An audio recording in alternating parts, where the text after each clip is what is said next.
A voz da poesia. A voz da poesia. A voz da poesia. A voz da poesia. Eu sou Isabelle Moreira e estamos começando o podcast A Voz da Poesia. Por aqui, vamos poetizar e prosear à vontade. Falaremos de arte, literatura e muito mais. Vem comigo e vamos espalhar poesia. Neste episódio de hoje, vamos conversar com João Ineco, que é poeta, pesquisador, artista, um cara maravilhoso. João, seja bem-vindo ao nosso podcast e obrigada por somar a voz da poesia. Oi, Belinha, muito obrigado por me convidar. Estou muito feliz de participar desse projeto, desse podcast. É sempre bom te ver, mesmo que seja via redes virtuais. Poeta, de cara, para você, para que serve a poesia? Primeiro, para não me afogar, mesmo nas minhas angústias, elaborações diante do mundo, necessidade de me comunicar, né, de passar adiante aí certos pensamentos, enfim, certas políticas mesmo, né? Então, para mim, primeiro serve para não, enquanto existência, João, para eu não me afogar, para eu não morrer.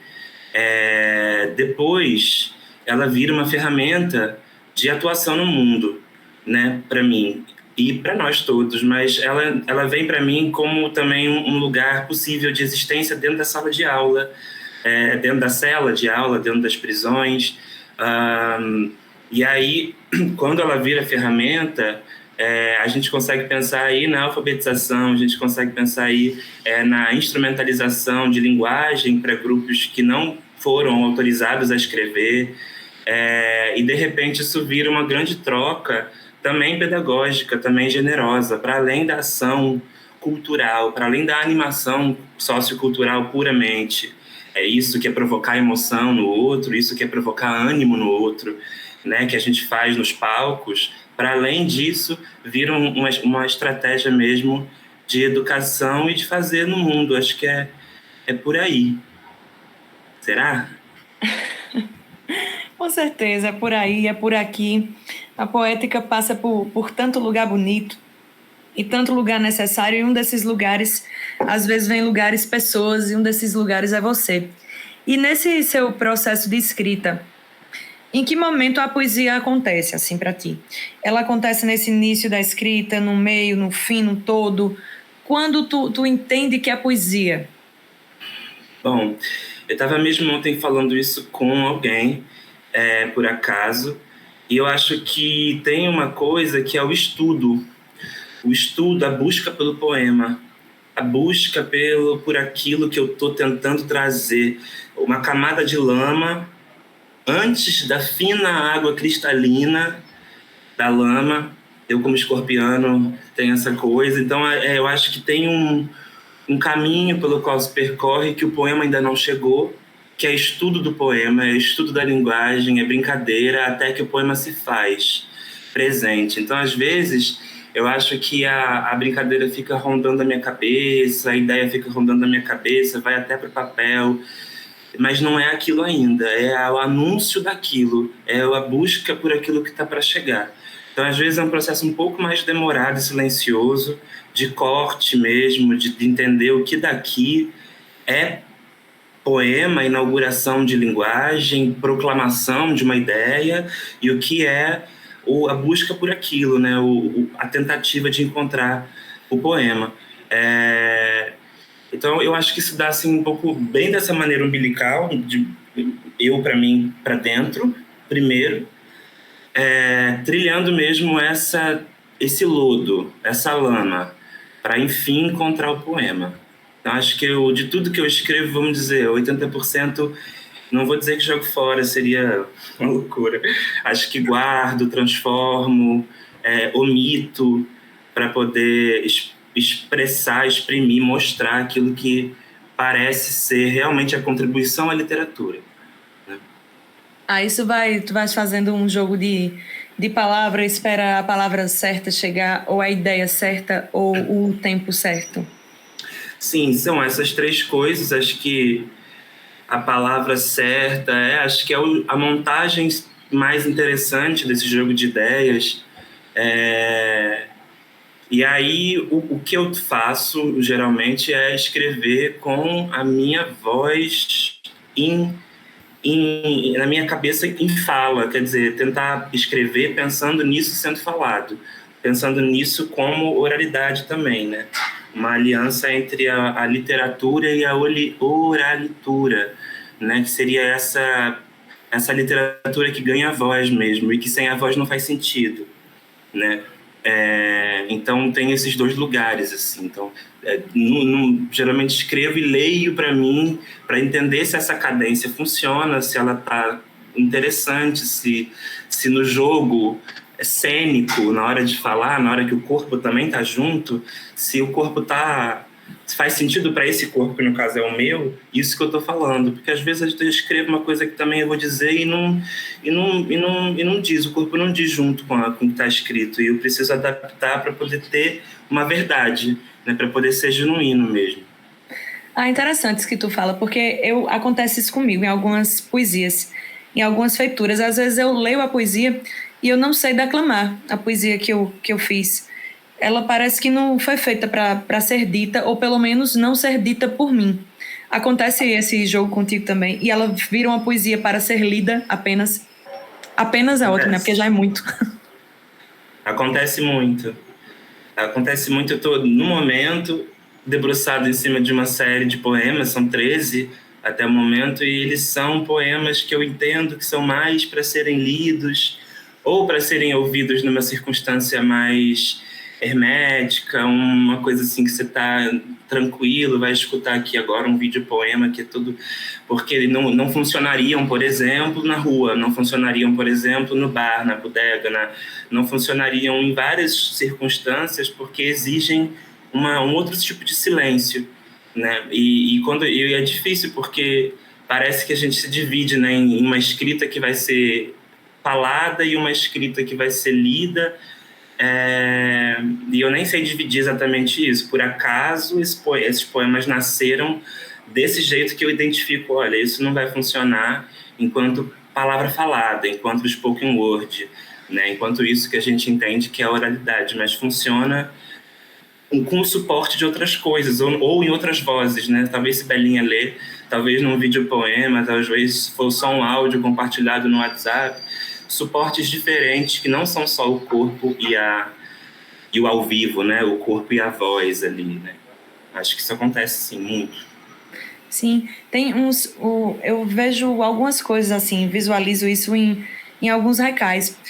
Me lembro, por exemplo, Tom Field tem, poeta pajéuzeiro, artista, tem um livro chamado Cosmic Gallia, e é um livro que ele reúne alguns recais, e um deles ele fala, que não é exatamente o que eu vou falar assim nesta ordem, mas ele fala alguma coisa poética, como que no meio de Deus há um eu ali, e ele pega o eu e ele destaca dentro da palavra, enfim. Há um jogo de palavras ali e de um destaque, um negrito ou uma cor diferente, que visualmente entrega um pouco mais dessa poética, né? É como se fosse um desdobramento, é como se fosse ou seja, é uma explicação daquele poema, vira quase que um poema visual. É um suporte. Acontece isso também, né, João? Claro, acho que sim. Acho que a gente tem que lançar mão dos recursos todos, gráficos, midiáticos, enfim, que podem potencializar essa intenção comunicacional, né, do poema. Então, acho que nesse caso, o eu dentro de Deus, se não for para ser explicado assim, desse jeito, precisa ser transformado de uma outra maneira, né? Uma maneira da gente não tirar do leitor, da leitora, a oportunidade de viajar em cima dessa ideia, é oferecendo esses elementos, né? Senão a gente vai mastigar isso de um jeito que perde a poética. Uhum. Tem umas coisas... Clarice Freire também, outra escritora, que os livros de Clarice têm muito esse desenvolvimento artístico, inclusive, que é uma pauta dela, uma característica dela, que acaba dando um certo suporte, né, à poética. São coisas maravilhosas, assim. Nesse teu processo, inclusive, Você tem isso muito presente de uma maneira artística, quando a literatura ela não vem unicamente só, ela não vem pura, sozinha, ela vem diluída em alguns rios artísticos ali que carregam essa literatura. Eu tenho uma obra tua, né, que é o Tinto. Aliás, você é um artesão, além das palavras, né, da feitura manual das coisas. Você é um fazedor de coisas mesmo, um artista manual com as coisas, porque o seu livro é quase uma obra de arte, os seus zines, as suas produções. O Tinto, por exemplo, que é uma obra sua, o Tinto é de 2018, João? Sim. 2018, né? O Tinto é algo tão bonito que eu já não empresto livro, né? Eu já não gosto de emprestar livro, eu sou apegada a livro, egoísta e ciumenta. E aí eu já não gosto de emprestar livro. Mas o Tinto, precisamente, eu tenho um zelo maior, porque ele traz uma delicadeza e, pior, ele traz uma dependência do autor. Porque depois que eu li o Tinto, eu passei um bom tempo para tentar botá-lo do jeito que ele é. Porque eu não soube mais voltar, João, aquelas folhas para aquele lugar. Você precisa, junto do Tinto, distribuir um manual de remontagem, porque eu fiquei querendo lhe ligar para saber como eu ia fazer uma videochamada para você me ensinar a montar o Tinto de novo. É lindo e maravilhoso. Como é que é esse teu processo dessa criação? Pô, que massa essa pergunta. Primeiro, obrigado por reconhecer essa produção artesanal que, faço com muito carinho, realmente muito zelo. Um a um, coloco aí essa energia, né? Todos os livros artesanais que eu vendo, fui eu que fiz, cada detalhe daquilo ali, até mesmo o defeito que vira efeito, e que às vezes a pessoa nem percebe, mas eu tô vendo ali um negócio que tá meio torto. Enfim, são coisas muito interessantes. A produção artesanal nasceu porque eu fui um adolescente origamista, eu gostava de fazer origami, mesmo, fazia horas de origami, era um prazer. Fazia, assim, 50 origamis, uma coisa surreal. Pessoas que fazem origami, na minha teoria, são pessoas, assim, elevadas em nível de paciência, João. No meu céu, na minha crença de céu, essas pessoas terão um lugar cativo de paciência que faz origami. Porque o meu barquinho de papel ainda fica imperfeito. O origami, então...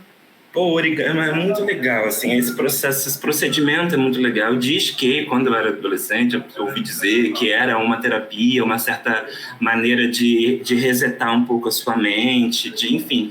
E eu comecei a ser estimulado, né, pelos meus antigos, pelos adultos ao redor, que me davam livros com diagramas de origami, enfim.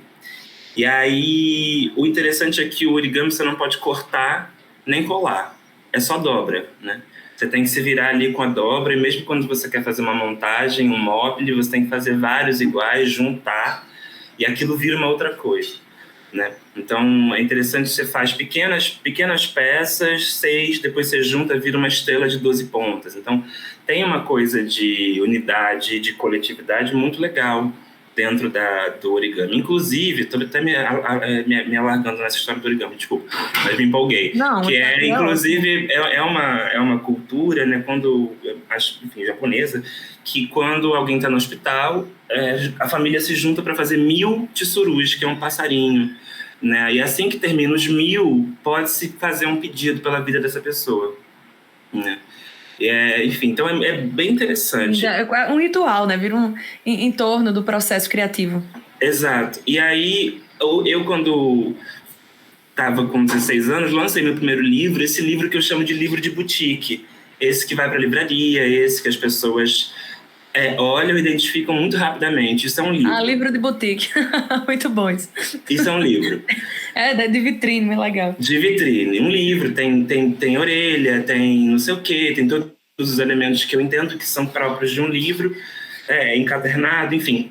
E aí eu experimentei isso de primeira e foi muito frustrante, porque eu percebi que vira peso distante, né?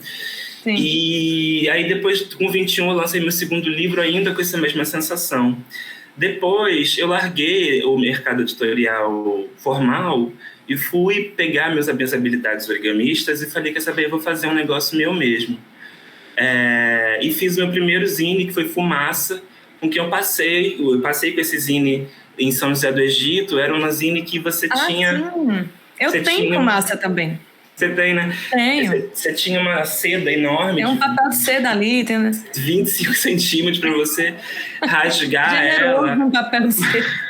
Assim, e fumar essa zine, né? A ideia era essa, você poder fumar a zine. Então eu comecei a pirar na ideia de uma publicação que fosse um dispositivo mobilizador de uma experiência que pode ser, inclusive, frustrante, porque eu não sei botar de volta, eu não sei fechar essa zine. Eu abri ela e agora, e como é que eu faço para fechar isso? Né? E é esse desconforto que eu acho interessante de experimentar. Então, retomando o fio, é isso.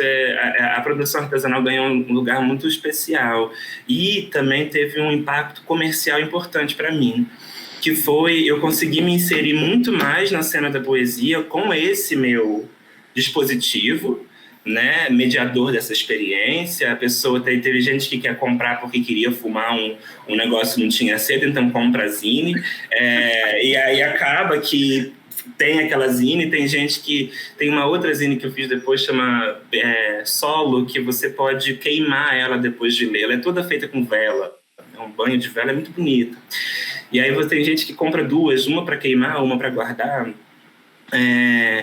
E eu consegui mobilizar menos poemas e cobrar mais caro, que é um assunto delicado, mas é muito real, né? Eu, num livro com uma editora, sei lá, tinha 50 poemas num livro, eu ganhava 5% em cima daquele preço de capa vendido pela editora. Vamos supor, esse meu primeiro contrato com 16 anos era assim. Então eu ganhava, sei lá, R$1,50 por livro. E hoje em dia, como eu tenho todo o domínio do meio de reprodução e de venda, eu acabo que tenho uma margem de lucro muito maior em cima do preço da capa, com 2 poemas, 3 poemas. No caso do Tinto, são 4 poemas e 2 ilustrações. O Solo é um poema só.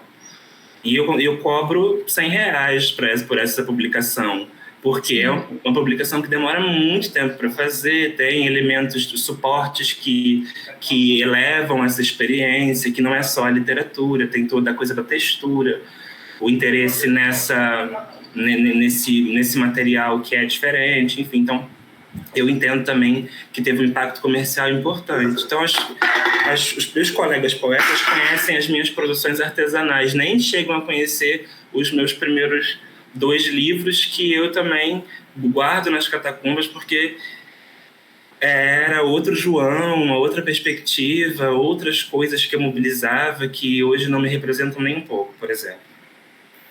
Essa coisa, eu vou pegar esse fio, depois eu puxo ainda para essa coisa da feitura. Há essa recusa do que tu produz, assim, porque o recorte, né? A poesia também, a nossa escrita é um momento também, é um recorte. É um momento do que nós somos naquele momento da escrita.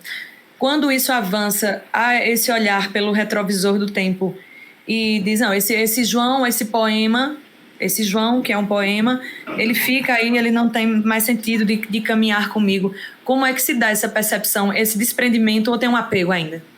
Não tem apego nenhum, honestamente. Quer dizer, tem, acho que o reconhecimento de que aquilo foi importante para essa trajetória, né? Aquilo faz parte, assim, sem me atirar para aquele primeiro livro, eu não talvez chegasse agora aqui para olhar em perspectiva, fazer possíveis comparações. Foi muito importante, mas não é o que eu chamo de poesia, poema de trabalho. Aquilo é mais, talvez, que eu vou retomando o que a gente falou antes, talvez fosse mais a busca pelo poema, né, publicado, e não o poema em si, porque eu ainda estava me descobrindo muito. Então, assim, eu acho que tenho carinho, mas prefiro não carregar comigo, nem mesmo na minha mini biografia, trabalhos que eu faço. Prefiro falar daquilo que representa com mais interesse o que eu tenho a oferecer, né? Agora, não vou negar, não vou queimar, não vou fazer recall, chamado, devolve, pessoal. Dá vontade. Eu, de vez em quando, penso, nossa, que vontade de fazer uma chamada, assim, sabe? De pessoal, devolve. Vamos fazer uma alteração. E nunca mais e sumir com isso. Mas acho que também não dá pra gente amassar e jogar fora o caminho, né? Não dá. Sim. O reparo da poesia tem disso, né? Aconteceu comigo uma coisa no meu início de produção dos cordéis infantis. Kerli de Magalhães, que é um poeta maravilhoso, um amigo querido, ele teve duas generosidades. Kerli, né? Kerli é autor de coisas lindíssimas. Tem uma coisa dele que, inclusive, diz... Eu acho que é deste livro, né? Tem uma coisa dele que ele diz... Quando ouço de algum ninho, uns piados me comovo. Eu vejo pela sonora cantar um filhote novo, dando início à liberdade nas cascas frescas do ovo. Nascimento. Já é uma coisa linda. E ele tinha uma generosidade enorme, ele é generoso. E os meus 2 primeiros cordéis, foi ele que me deu de presente feito. Eu mandava a poesia. O que é que tu acha aí? Não sei o quê. Mandava para ter aquela batida anterior. Ele quando eu encontrei ele na situação em seguida, ele já me entregou os cordéis prontos. Foi assim com o Cartatião, e foi assim com o meu primeiro cordel infantil, que era o Oxente Cinderela. Só que o Oxente Cinderela eu mandei para Kerli para ele dar uma olhada, né, um pitaco, aquela anuência de amigos ali, aquele conforto, ou não. E aí ele estava ainda sob reparo, tinha uns grifos internos meus que eu tinha tirado do arquivo para poder mandar para ele, mas ele estava ali em construção. E aí Kerli repetiu o mesmo processo generoso e me deu de presente o folheto impresso, só que tinha uma estrofe que eu estava mudando ainda. E nessa estrofe que eu estava mudando, eu tinha botado a mesma palavra nas 2 sequências de rima, que era para escolher em qual que iria ficar melhor. Se a palavra entraria na segunda rima ou na terceira rima ali da cestilha. Mas ele entregou pronto, então esse folheto saiu inteiro com a edição errada e eu fiquei sem ter muito o que fazer, porque ou eu divulgava o folheto desse modo, ou enfim, e acabou que eu fui passando do reparo, e o folheto ficou meio caduco desse reparo. Foi uma recusa minha com a poesia, mas não com a poética em si, mas com o reparo da edição ali que tinha. E isso é uma coisa legal, porque a gente vai passando, né, por esses momentos. E aí, quando o tempo passou, depois, para mim, não fazia muito sentido estar reparando aquela poesia, sabe? Eu não tinha mais o apego disso.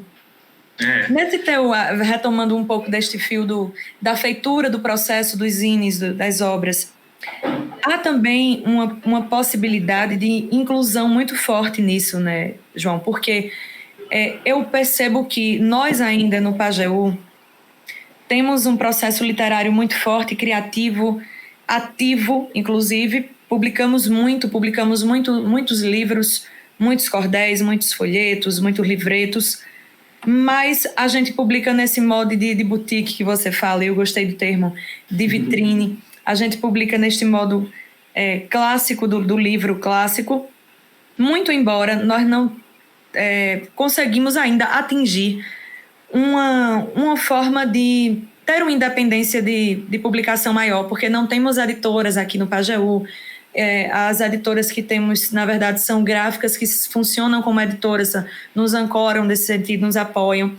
Então, há um limite ali de um processo, né? A coisa do livro sai com um registro da ISBN, tudo certinho, aquela propositura que a editora traz para a gente, uma segurança, inclusive, jurídica e legal, que nós ainda não temos esse aparato todo para fazer. Então, muitas vezes a gente tira de onde não tem mesmo, parafraseando Pinto do Monteiro, não se referindo exatamente a isso no seu contexto, mas a gente tira de onde não tem, bota onde não cabe, para trazer esse livro à tona. E, de repente, essa sua feitura deste livro, essa sua possibilidade, inclusive, de variação de matéria-prima e de material para isso, fosse uma das soluções, né? A coisa da cartonagem, que já tem muitas editoras, a Mariposa, uma delas do estado de Pernambuco, enfim, tantas outras, a técnica da cartonagem mesmo, como uma possibilidade de inclusão e de propagação dessa literatura. Eu queria que tu falasse um pouco sobre isso também, esse livro como uma possibilidade de incluir pessoas e autores e autoras novos e novas no cenário.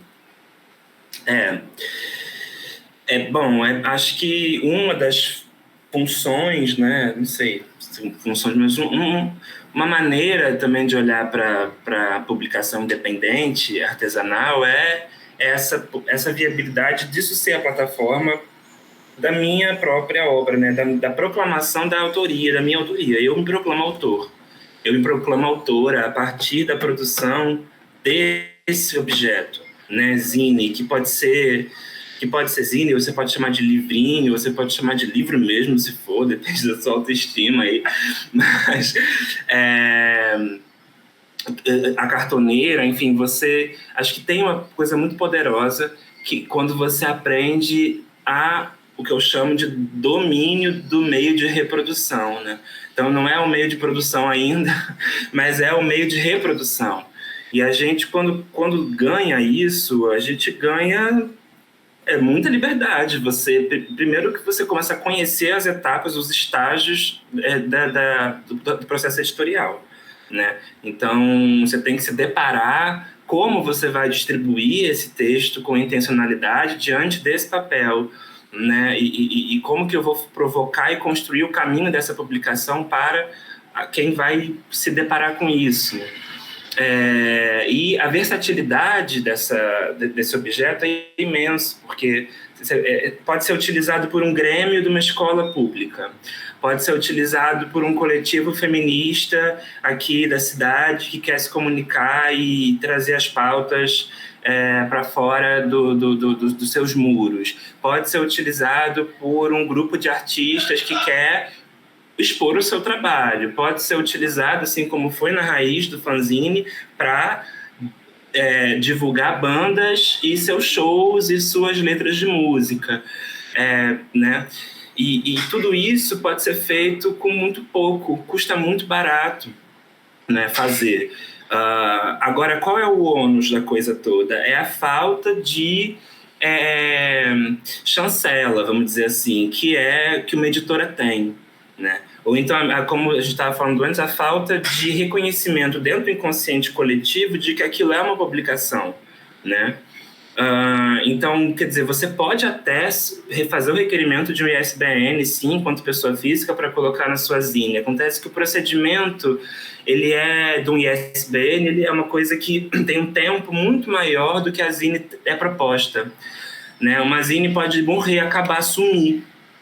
Um cordel, né, assim, desse de folheto, pode, de repente, ir aos ventos, assim, compraram, fizeram 20, acabou-se, né, aquilo aqui, o tempo disso acabou, eu não vou me comprometer com isso, assim, por 50 anos, né, então eu não estou colocando esse código de barra, eu não estou inscrevendo isso na Biblioteca Nacional, não estou, enfim, fazendo uma série de coisas que seriam muito definitivas, né, e que, então, esses objetos podem acabar funcionando também como laboratórios. Eu quero experimentar essa série de poemas, mas eu não quero ainda que seja o livro, eu quero que seja uma coisa um pouco mais despretensiosa, eu posso usar desse jeito, né? E aí, então, com uma impressora, ou morando perto de uma Xerox, de alguém que tire Xerox, cópia, eu posso fazer uma publicação com 20 reais, com 30, 50 reais, uma série, vender, ganhar uma margem de lucro em cima disso, e, né, acho que é muito interessante, tem um potencial imenso para novos autores. Eu acho, inclusive, que é uma linguagem muito poderosa quando a gente pensa adolescências, né, quando a gente pensa minorias políticas, né, que precisam de espaço para se expressar, não conseguem um espaço na grande mídia para tudo aquilo que querem dizer e encontram essa fissura, essa via, né, da alternativa em que eu me autorizo a publicar isso e eu me chamo de autor, e aqui nasce um novo lugar de reconhecimento. Isso é uma teoria mesmo que eu estudei na faculdade, na universidade, na tentativa de teorizar um pouco esse processo, que é a teoria do reconhecimento do Honneth, que fala que, assim, talvez através desse dispositivo eu me reconheça como autor, como autora, e através desse dispositivo me reconheçam como autor e como autora. Isso é um jogo de dois lados, né? Não basta só eu me ver, eu preciso que me vejam também, né? Então, acho que é isso.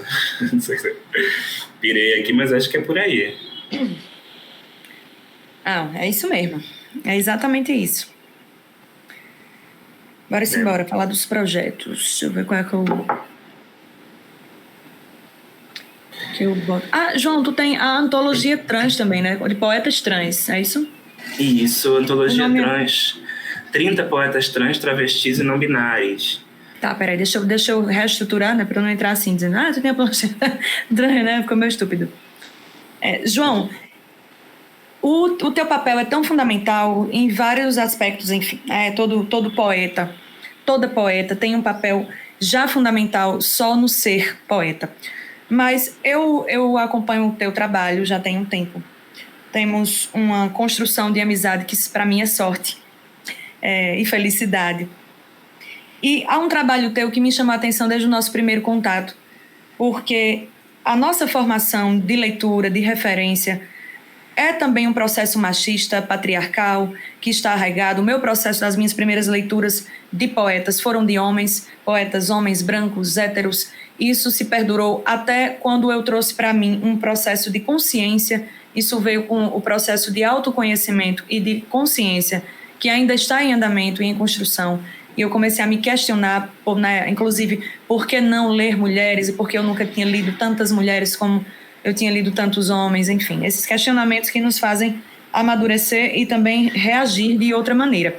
Você é organizador da Antologia de Poetas Trans e é um livro, uma obra importantíssima, não só por ser uma obra, mas exatamente por trazer também vozes de pessoas que, assim da nossa classe LGBTQIA+, enfim, acaba sendo escanteado, porque já há um preconceito linguístico literário para poetas que têm linguagens ou do interior, nós do sertão sofremos isso, poetas que têm uma linguagem das periferias, dos grandes centros urbanos. Então a gente fala já uma linguagem que vem por um escanteio, arrodeando um prato de papa daqui que a gente sente para comer uma colher quente no centro da comida posta.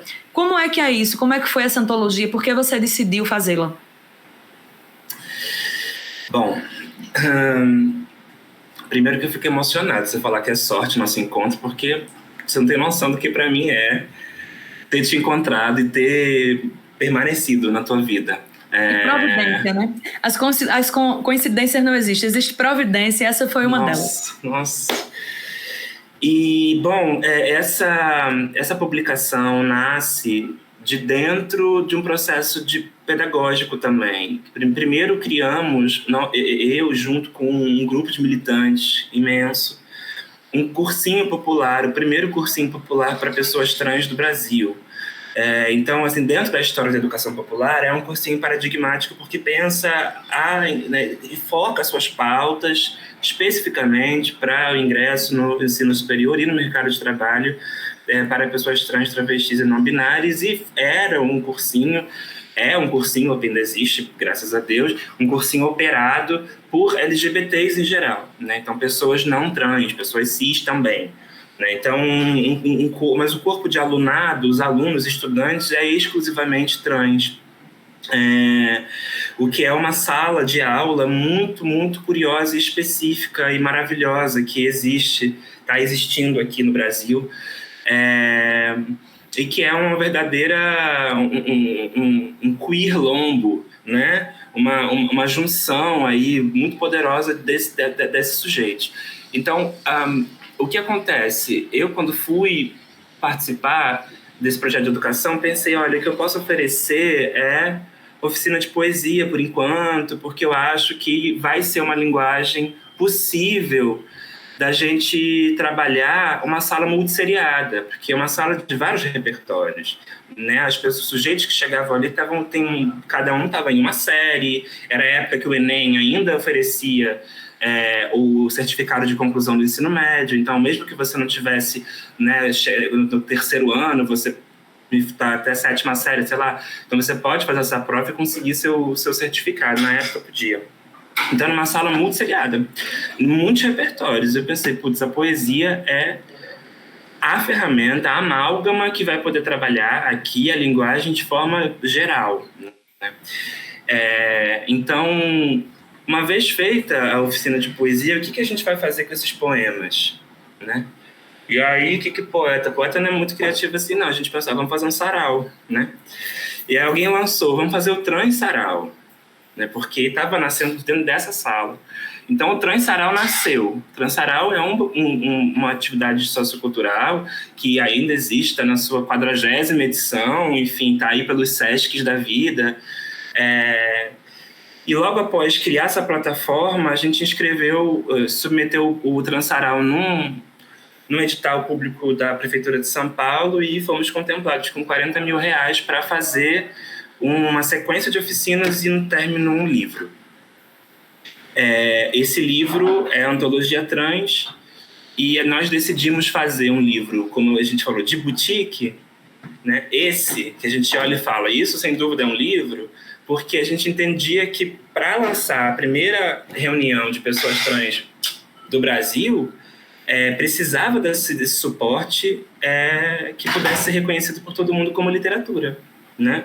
E ainda assim uma nova literatura, porque a nossa literatura, como você começou a falar, é muito masculina, cisgênera, branca.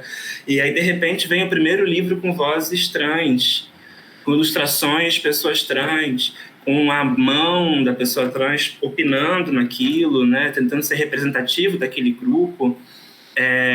E isso é paradigmático, né? Então nem dá para a gente pegar a régua cisgênera da literatura cisgênera e ler essa literatura, porque a gente não vai dar conta, né? Não dá para comparar com Camões, isso são coisas completamente diferentes. Então esse livro nasce dessa sala de aula, desse projeto de educação, que é um projeto de militância também, fomentado pela Prefeitura de São Paulo, e foi muito legal. A gente, dentro da literatura marginal, um best-seller. A gente imprimiu 2 mil exemplares, saiu assim como água, foi estudado nas universidades, foi parar em Harvard até. Então, a importância dele é também histórica, né? E de autorização, justamente, desse grupo.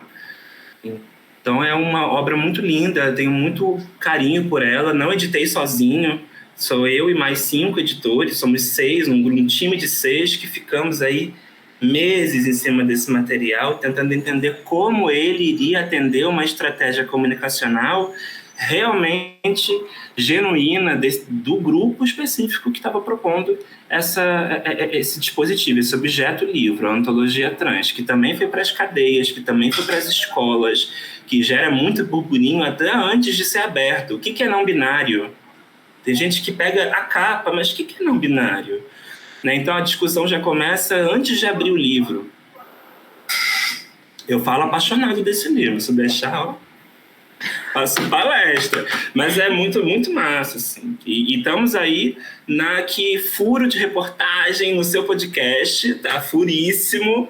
Estamos aí pensando a continuidade desse livro, porque com todo o lucro que a gente conseguiu, né, assim, a receita levantada com a venda disso foi para uma conta para a gente pensar o segundo livro, que também está no forno.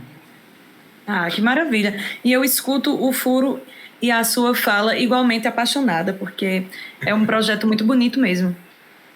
Poeta, tem um projeto seu também, umas ações, inclusive, não só um projeto, mas ações que são desenvolvidas com a poesia como fio condutor, voltada para pessoas privadas de liberdade e também pessoas da classe LGBTQIA+, que estão também nessa condição de privação de liberdade. Fale também dessas suas ações e suas experiências, porque com certeza você tem muita coisa que precisa ser ouvida sobre essa experiência e vivência. Bom, eu acho que na mesma linha da Antologia Trans, a Antologia Trans veio primeiro, foi quando comecei a entender a potência da poesia como ferramenta na sala de aula.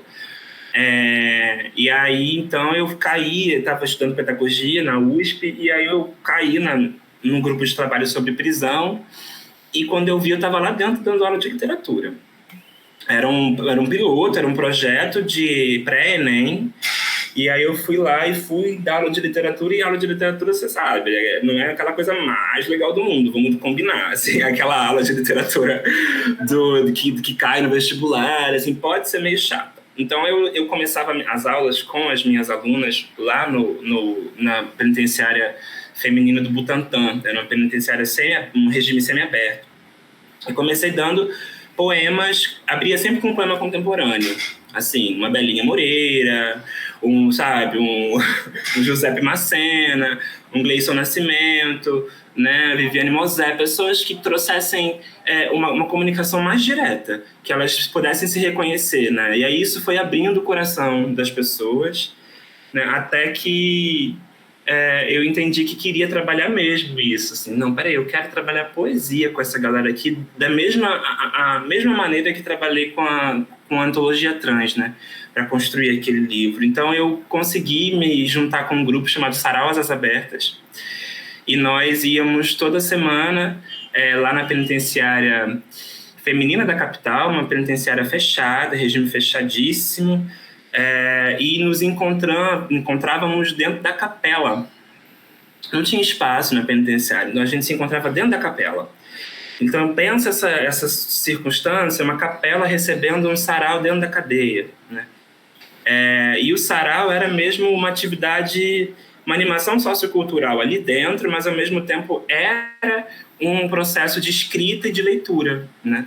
Então era como se fosse um sarau, era um sarau mesmo. Todas essas mulheres que saíram dessa prisão, se forem ali para a rua, na esquina, tem um sarau, elas estão sabendo tudo, assim, elas já vão entrar no esquema, essa coisa da mediação, de falar, tem a sua vez, você ouve o outro, né?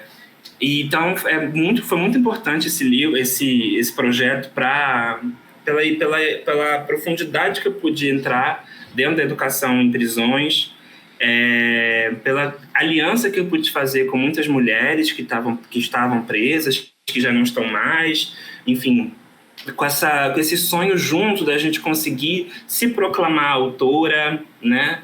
Da gente conseguir também lançar um livro, o livro Sarau Asas Abertas, foi um livro muito legal, com 48 mulheres encarceradas na época, algumas já estão em liberdade, graças a Deus.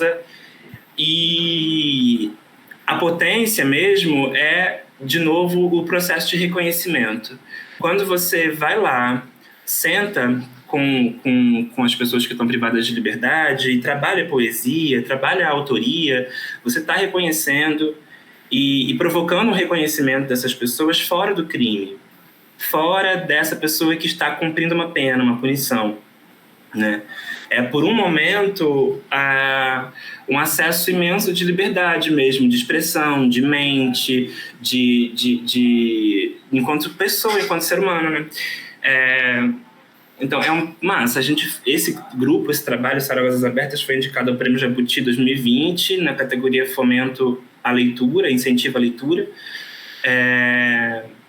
E é um trabalho também, assim, muito surreal. Logo depois, eu entendi, olha, acho que eu queria muito me envolver com LGBTs presos, que assim eu juntaria as duas experiências que eu tinha tido, a com LGBTs e a com pessoas presas comuns. Então, eu fui fazer um trabalho lá no Centro de Detenção Provisória. É um lugar bem diferente de uma penitenciária, é muito denso, tem uma lotação assim, sei lá, cabem 500 pessoas, tem 2.000 pessoas presas. As minhas alunas, que eram maioria travestis, porque era um centro de detenção masculino. Então, ainda prende-se as mulheres trans travestis em presídios masculinos, em penitenciárias masculinas. Mas essa turminha eram 8 mulheres trans travestis e 2 homens cis gays. E eles chegavam algemados dentro da sala, né?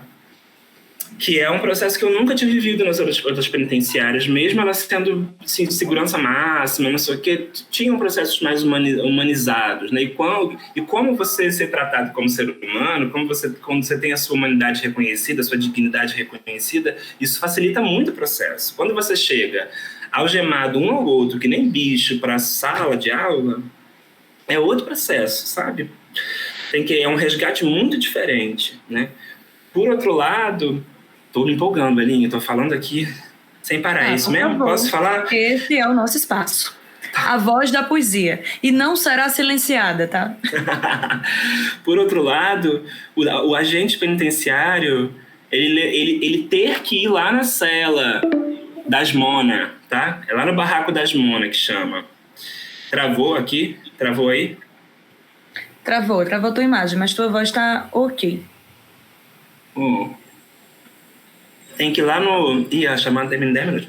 Tem que ir lá no barraco das Mona buscar as travestis, isso já é uma grande coisa. Essas travestis, esses homens gays, andarem pela penitenciária, eles não estão indo para o castigo, eles não estão indo para falar com ninguém, eles estão indo para a sala de aula, para fazer um laboratório de comunicação e de poesia, né? Então foi muito especial. Eu consegui entrar com uma autorização, com uma impressora lá dentro, depois de muitas inspeções, e nós imprimimos o nosso próprio livro lá dentro, né? Escolhido inteiramente por nós. Que papel! Que lindo isso. Que papel! E é um livro costurado, não podia entrar com agulha. Então eu tive que fazer todo um processo de facilitação. Eu peguei uns plásticos bem fininhos, palitinho de churrasquinho, sabe? Que ajudava a gente a furar para poder passar a linha. Assim, é surreal. Esse livro foi realmente parido lá dentro, impresso lá dentro, e tem toda o processo editorial foi compartilhado, foi feito por todo mundo, sabe? Né? Então semana a semana eu ia levando possibilidades de casa que eu tinha acesso, por ser a pessoa que acessa a rua, né? Por ser a pessoa que tem o privilégio da liberdade, que a gente não fala muito sobre isso, né? Que é o cúmulo do privilégio, é você entrar na cadeia, falar e ir embora. Pro happy hour, sabe? Para fazer alguma coisa muito legal, que é muito típica do privilégio da liberdade. Então, esses poetas são muito especiais para mim. Esses LGBTs especificamente, a gente teve um lugar de reconhecimento também, porque eu sou LGBT, né? Sou gay, a gente sempre falou abertamente sobre isso. Nós lemos artigos juntos, lemos o Código Penal, trabalhamos a linguagem a partir desse lugar. Por que eu estou preso? A minha sentença foi essa.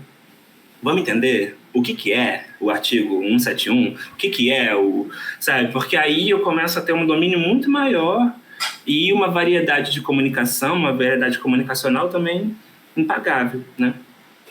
Vou te ler um poema dessas poetas. Por favor. É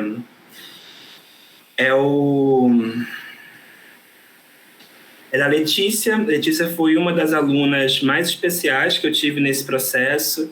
Era carioca, foi presa em São Paulo.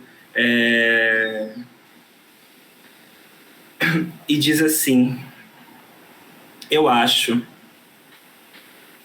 que se eu tivesse nascido mulher, tudo seria mais fácil. Eu iria menstruar e me casar em uma igreja que parece um palácio. Geraria 3 filhos com um velho ricaço. Eu acho que se eu tivesse nascido homem, tudo seria normal. Eu seria machista, andaria sem blusa, vivendo coçando pau. Eu acho que nasci homem e me tornei mulher. Eu acho que eu posso ter 3 filhos, andar sem blusa, coçar o pau, casar na igreja e ter uma vida legal. Eu acho, eu posso, eu sou. Letícia Leal Batista, que veio, que elabora assim, e aí no fim das contas ela fala: João, acabei de lembrar que o vulgo do meu pai era poeta. Aí eu falei: nossa, tá vendo? Tá na sua história, né? Tá na sua história. E a Letícia saiu em liberdade, mas como muitas travestis, não teve chance de viver. Foi assassinada em seguida, numa moto, e a gente realmente só pôde dar um abraço antes de tudo isso, né? Entre a liberdade e esse acontecimento trágico. E é isso, essa é a realidade de você trabalhar com grupos vulneráveis que têm a data, né, data de validade, data marcada, que tem expectativa de vida baixa, ainda mais quando colocada dentro do mundo do crime, do estigma do crime, né? Uma poeta maravilhosa, né? Que queria ir para os trens, que queria ir para os ônibus falar poesia, que estava a fim de lançar sua plaquete, né? E isso foi descoberto nesse processo. Eita! É uma coisa tão maluca que peso isso, porque a gente não conversa mesmo, né? A gente tá morrendo de palmo em palmo, pessoas trans muito mais do que nós, mulheres lésbicas.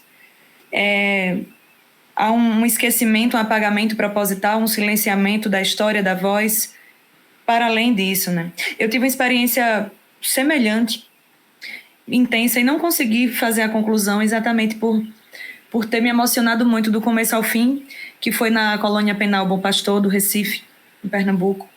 Fiz uma oficina de poesia e tive um resultado de poemas, e foi tanta coisa forte como os poemas de Letícia que eu saí de lá tão impactada que não consegui retornar para essas poesias para dar uma sequência.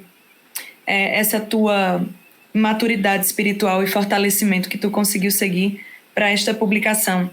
E é algo que posteriormente eu quero compartilhar contigo ainda, esses escritos, porque bebe muito dessa fonte, e esse poema hoje me devolveu para este projeto que ficou, de certo modo, era uma oficina que eu concluí o final, mas ficou de certo modo inacabado, porque eu vi naquele momento a possibilidade que você visualizou de poder eternizar alguém, de certo modo, por meio da arte e da poesia, porque Letícia hoje neste podcast está sendo apresentada a mim e a quem nos escuta, mas também está viva de certo modo, porém não romanceado, porque não será mais viva para ter um prato de comida, não será mais viva para estar pulando um carnaval, para ver a queda de candidato genocida, para ver a sua voz ecoar como a nossa voz na poesia está ecoando hoje. Então, que bom se a gente tivesse mais oportunidade, mais vozes de Letícia não silenciadas e apagadas muitas vezes unicamente por uma condição sexual e de gênero no mundo. Poeta, como o nosso papo é uma delícia, eu quero perguntar, né? A gente chega no final do nosso podcast rapidinho. Você tá um carioca andarilho, movimenteiro nesse mundo que eu adoro, que a gente já se encontrou diversas vezes nesse meu chão pajauzeiro, no meu terreiro. Passeou por um bocado de canto para fora do país e voltou. E agora você está, mais do que nunca, pernambucano. E eu vou me amostrar bem muito com você, está agora sendo meu conterrâneo, dividindo o nosso solo. Me conte dessa vinda, como é que está essa sua chegada, essa sua recepção e dos projetos para este ano ainda. O que é que você está pensando em fazer nesse nosso solo mameluco? Bom, estou pensando em me banhar no Capibaribe, me banhar no Pajeú. É isso que eu estou pensando, né? Eu vim porque eu sou apaixonado pela poesia popular, pela poesia escrita, especialmente no sertão do Pajeú, mas também aqui no Recife, pelas redes de amizade que eu fiz ao longo dos anos, porque eu vinha para o Festa de Louro. Então eu vinha para a Festa de Louro, eu tinha que passar pelo Recife, não que fosse um sacrifício, né? Mas então essa relação foi se construindo de um jeito que eu comecei a entender que eu ia morar um dia. Eu não sabia quando. Agora que eu estou fazendo um trabalho à distância, quer dizer, eu tenho que fazer algumas temporadas, mas a maior parte eu posso fazer de qualquer lugar. Eu pensei, eu não quero mais morar em São Paulo. São Paulo nunca me representou enquanto carioca, né? Foi muito importante, foram 7 anos muito importante, onde eu desenvolvi esses projetos que eu acabei de falar, mas que já estava no limite da minha saúde. Então eu falei, eu preciso ir para um outro lugar. Para onde eu vou? Liguei para Giuseppe, era aqui. Eu vim, não titubeei, falei, segura esse quarto, que esse quarto é meu. Giuseppe, e agora que é poeta também, maravilhoso, também meu conterrâneo pajauzeiro.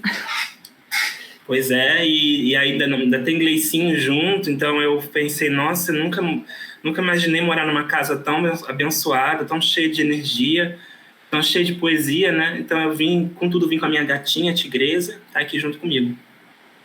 E para esses próximos tempos, eu estou muito focado, Belinha, em trabalhar com curadoria, né? De poesia especificamente. Estou trabalhando para 2 festivais, felizmente.